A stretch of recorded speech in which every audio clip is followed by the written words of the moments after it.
Welcome to the Business Scholarship Podcast, interdisciplinary conversations about new works in the broad world of business research. I'm your host, Andrew Jennings.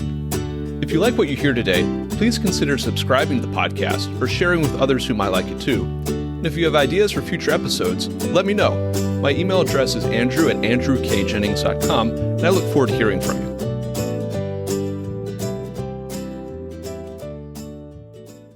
Our guest today is Andrea, Associate Professor at Linköping University. We'll be discussing the book, Understanding Deviance in a World of Standards, of which Friet is editor and co-author. I'll add a link to the book in the show notes for the episode. Andrea, welcome to the Business Scholarship Podcast.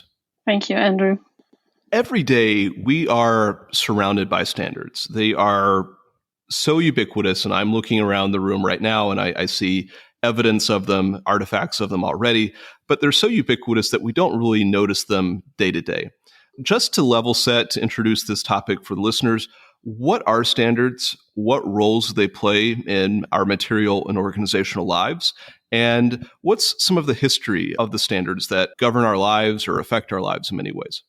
Yes, indeed. We are surrounded by standards, and a standard could be about making a product, managing a process, delivering a service or supplying materials. So the standard cover a huge range of economic human activities. They enable systematic reproduction and consistency of products and processes. And basically they are contributing to our safe and reliable, good quality and services and products we are using in everyday life.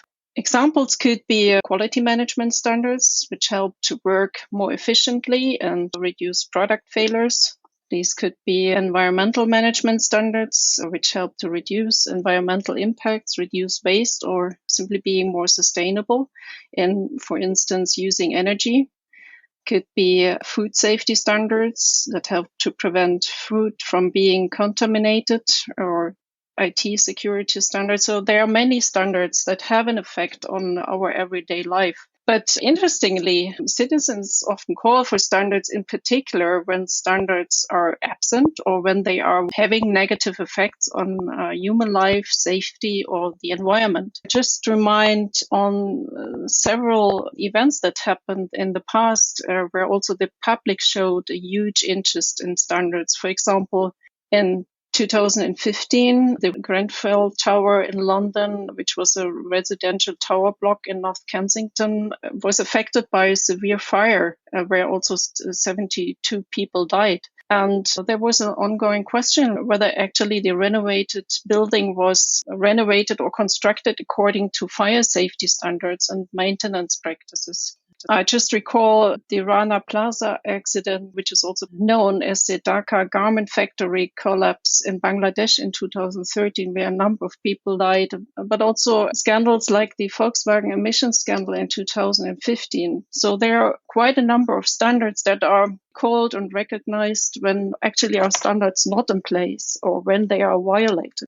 But also, on the other side, not only citizens are interested in standards, firms also call for standards to ensure their market share, for instance. They want to rely on a certain technology, state of the art, for instance, how software is tested for reliability, or also to ensure, for instance, that a common charger is used, for instance, in the European Union, so that we have actually reliable processes and products we actually can refer to. And maybe what is also a nice summary of this, the standards are actually affecting our lives as a kind of preventive innovation. So to ensure that we have safe, reliable products and services around us. Standards touch really so many aspects of our lives, not everything, but almost everything under the sun in terms of whether it's the material world that we find ourselves in, the products that we use, the buildings that we live in and work in, or the processes that go into producing all of those things, or the software products that we use or that affect our lives.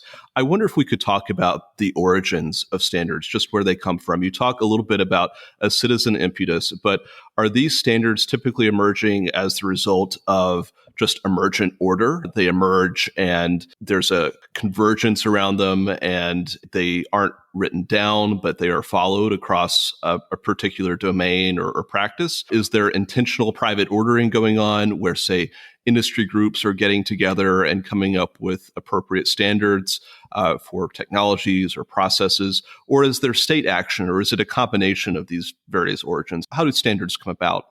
First of all, a standard is a document established by consensus and approved by a recognized body. This could be, for instance, the International Organization for Standardization that provides, and these kind of bodies provide a common and repeated use and rules of guidelines. And these standards should be based on the consolidated results of science, technology, and experience with the aim to achieve an optimum community benefit. So these standardizing bodies, they are recognized at a national, regional, or international level that has a principal function to include as many stakeholders as possible. Approaching these standardization bodies can be individuals, this can be companies, it can be different non-profit organizations that have an interest in finding a certain kind of consensus to regulate or to standardize products or services. And sometimes standards translate legal regulations into practical guidance. So, for instance, we have a medical device law where the International Standardization Organization sets standards, for instance, tissue engineered medical products. So they basically also translate regulations into standards to help also to different kinds of companies engaging in medical technology to refer to practical guidelines. On the other side, sometimes also become actually the basis for legal or inspire legal legislation. So we see the attempts of creating supply chain confidence by standards, but also how, for instance, in Germany, they're trying to create an appropriate supply chain. And this also gets inspiration from standards. So there are both ways possible that on the one hand side, standards can become a basis for legal legislation and also the other way around. In some ways, it's easy to imagine all of the benefits of standardization today, of having people on the same framework or having products, services, technologies, processes that have been carefully vetted by technical communities. Wonder what the impact of standards are tomorrow and the day after that in terms of innovation. What impact does standardization have on innovation? Does it facilitate innovation in some ways? Are there ways that it inhibits innovation? How should we be thinking about that relationship between standards today and innovation tomorrow? It's a very good question. And it also puts, and your question and your description also puts already a timeline into standards and standardization, which I think it's quite important. On the one hand side, of course, standards themselves, they shall reduce variance and ensure reliable processes and products, which to some extent also put a certain state of technology, a certain innovation into stone. And this also, of course, has an effect on future innovations, future explorations within companies. And it is an ongoing question among researchers in the area of corporate governance and standardization research. How is this relationship between standards and innovation? One of the most interesting studies from the early 2002, 2003 that were provided by Benner and Tashman actually show that there is a kind of what they call a crowding out effect of standards on innovation. So they found that there's a tendency that incremental innovations increase after the implementation, for instance, quality management standards like ISO 9000. But what we found in our research is that there are companies that are actually dealing quite well and see also the challenges of implementing standards. So they develop over time also ability really to understand what are the possibilities, but what are also the the limitations of standards, when these companies are able to monitor also the effects on sometimes inhibiting effects for innovation in their environment,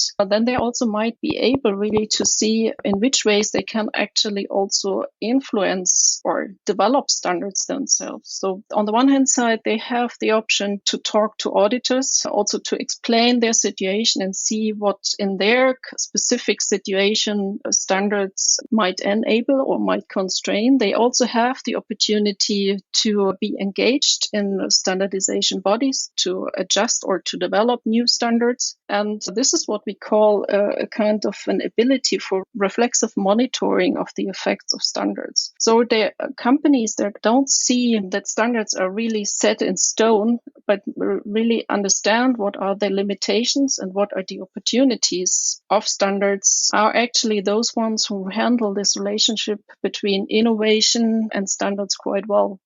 We have one example that where software engineers in that case say, handling standards is some things like walking on eggshells. That's an ongoing learning process, how to implement, but also when the time is right to change standards or to be engaged in the adjustment of standards. And that's what I think it's also quite unique and important competence of organizations really to handle these more routine-orientated standards on the one hand side, reducing variance, ensuring reliable processes on the one hand side, but also see how is innovation, and not only incremental, but also fundamental innovation possible. That's the timeline you were introducing to this question, and to see how they learn over time when there is a standard also has or develops limits where the requirements are actually not suitable anymore for a future innovation. And that's a certain competence that companies need to develop. You talk about how standards tend to reduce variance in organizational governance and behavior. They have a converging effect. But this book is focused on deviance in the context of standards. Could you talk a little bit about that concept of deviance? What do you mean by deviance, and how it conflicts or is in tension with this overall narrative of standards as reducing variation and providing some convergence across organizations? Yeah, first of all, deviance is a quite interesting concept. I think in the researchers who are more engaged into law, into legal legislation, corporate governance, they see deviance more as a term that is connected to dysfunctional negative behavior of organizations, whereas innovation researchers see deviance is necessary actually to create for creativity, for innovative behavior. So what we are trying to do in this book is actually to combine both connotations of deviance in this term and to see, okay, there are always positive and negative of deviance, but it deviance from standards, but it depends also on the person who is defining what is positive and negative. What is positive for one organization can be constraining or negative for the society and the other way around. So what we introduce in this book is the concept of the second order observation of organizational deviance from standards. And what we basically say is that when talking about deviance, we actually need to be very precise what we actually mean in the end. Talking about organizational deviance has basically three aspects. The one is the descriptive aspect, where a certain observer, this can be a researcher, this can be an organizational member, this can be other, for example, in auditing processes for the certification of standards, this can be where an observer states the deviation as a fact. But then we also have to include that there is a normative aspect where also an observer assesses the deviation with respect to a certain point of compliance. So we put also an assessment on this. And then we also, what we mean by deviance and what we have also in mind is quite often also the sanctioning aspect where an observer relates the assessment to a negative or positive consequence of deviation. And when talking about deviance from standards, we have to be quite precise what we actually mean. Otherwise, these three concepts become unclear. Do we talk about a certain fact? Do we talk about this assessment? Is it good or bad for somebody? And actually also, how should it be sanctioned in the end against the society, internally in an organization? And this is what we are trying to also explain in the book, that this concept needs some more clarification. It is also then important to understand, to see how actually standards affect governance and behavior in organizations in different ways. In the book, you and your co-authors offer 3 case studies of deviance and standards. And each case study you go in depth, each one is a chapter. But I wondered if you could maybe introduce those case studies to give listeners an idea of what deviance might look like in the standards context. We have 3 different case studies. They are in-depth ethnographic studies over several pages, which we also use today in different courses at the university as teaching cases. And really to see in depth, what does it mean to enact, to implement standards in organization, and to what extent also the organization is responsible, or its managers on different hierarchical levels also responsible for providing the specific context that standards can be enacted in a suitable way. There are 3 cases that basically describe, on the one hand side, a company that is called in the book Crane Solutions. That describes a little bit the case I mentioned before. This is a company that accomplishes attentive deviance, where we see, okay, they see the limits of standards, but they also see that there is a need to commit to standards because they are producing cranes for railway. Of course, if there are severe mistakes are done in, for instance, software development, it can affect human life. So they have, on the one hand side, a quite awareness that this is an important step to follow the standards, but they also see on the other side, they need also negotiate to some extent the requirements in order to stay innovative.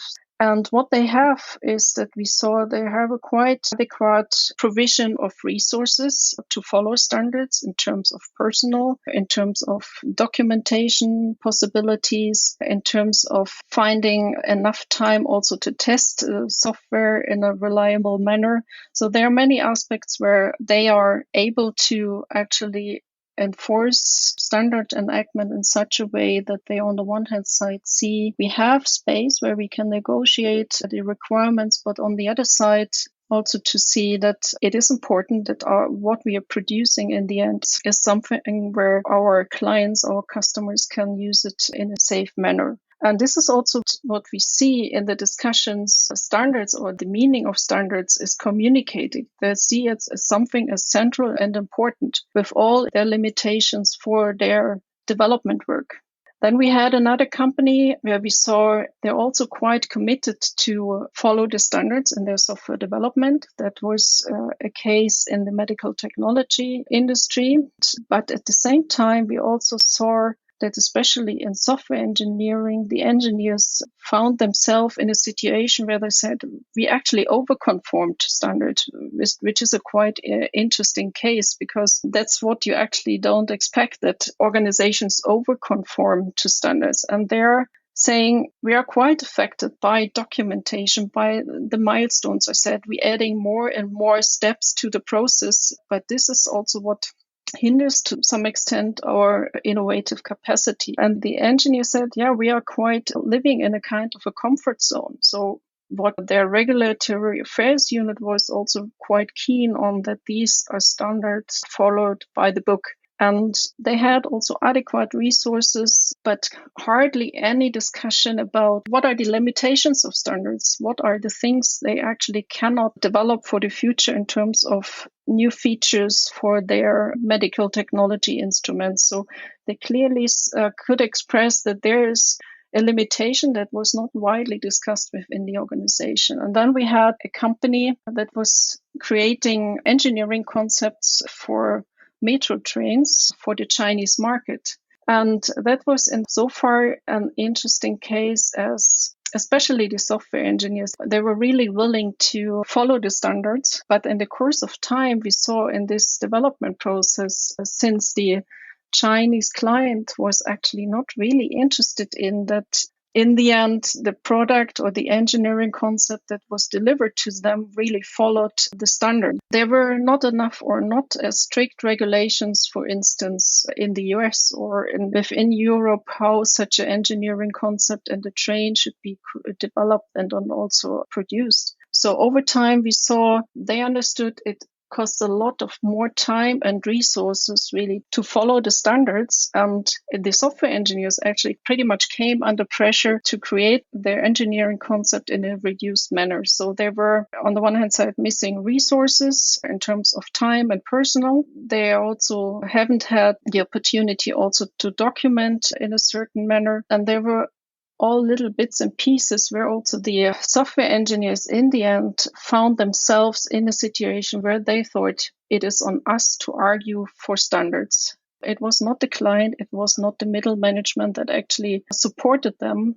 to deliver a reliable product. It was actually more the other way around. And that can happen in situations where especially also these external sanctioning mechanisms don't work anymore, where they have a quite also weak internal sanctioning system, and also where not enough resources are provided to develop software in a reliable, compliant manner. This book is also an attempt to explain it is not just bad behavior. It is not just something that can be explained from a psychological point of view, but also an attempt to make visible what are the organizational antecedents that actually can also lead to positive deviance, but also to negative deviance in organizational activities like software development. What key takeaways would you like listeners to have from this conversation and from the book? What are the key takeaways? I think there are three groups. For policymakers, it is actually how to set incentives and sanctions right, how to motivate organizations to comply with standards and to understand what are actually the internal organizational drivers for deviating from standards. This can be for different reasons. And for standardizers, it is how to formulate standards in a non-constraining manner without losing actually their effectiveness.